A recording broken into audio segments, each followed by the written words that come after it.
ब्लाऊजची फिटिंगची टीप तुमची सुद्धा सरळ येत नाही का? तर चला आजचा हा व्हिडिओ तुमच्यासाठी. सुरुवातीला हुकपट्टीपासून मार्जिनपर्यंत आपल्याला 1 नंबर छातीचं मेजरमेंट टाकून घ्यायचं आहे. ते झाल्यानंतर जी काही आपली मेन चेस्ट येते, हुकपट्टीचा जो काही सेंटर पॉईंट आहे तिथपासून मार्जिनपर्यंत 2 नंबर छातीचं माप आणि तिसऱ्यांदा जे काय आहे ते आपली कमरेचा चौथा भाग. अशा पद्धतीने जे काही मापे आहेत ते तुम्हाला सुरुवातीला तिने टाकून घ्यायची आणि हे सर्व जे आहे ते पॉईंट जुळवून एक सरळ रेष मारून घ्यायची. हे सर्व झाल्यानंतर जे काही तुम्ही मार्जिन घेतलं होतं 1.5 इंच 2 इंच ते राहतंय की नाही ते चेक करायचं आणि एक्स्ट्राचा पार्ट कट करून घ्यायचा. हे सर्व झाल्यानंतर जे काही आपली बाजू आहे म्हणजेच बाही तिचा दंडगर टाकून ती सुद्धा रेष सरळ ह्या रेषेला खाली जोडून घ्यायची. हे सर्व झाल्यानंतर आता येतो आपण बॅक साईडकडे.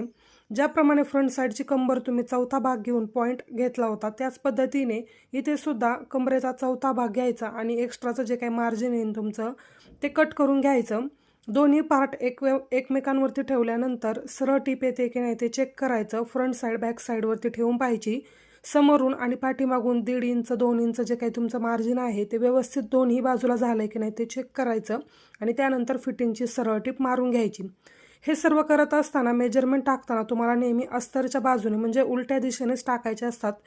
समोरच्या बाजूने कधीही मेजरमेंट टाकायचे नाही. अस्तरच्या बाजूने नेहमी मेजरमेंट टाकायचे आणि फिटिंग करताना सुद्धा मग व्यवस्थित येईल. सो असं फायनल पद्धतीने आपलं जे काही ब्लाऊजचं फिटिंग आहे ते झालेलं आहे. व्हिडिओ जर लक्षात आला नसेल तर नक्की कमेंट करून सांगा. अजून काही प्रश्न असतील तर ते सुद्धा कमेंट करून विचारा आणि हो, व्हिडिओला लाईक करायला अजिबात विसरू नका.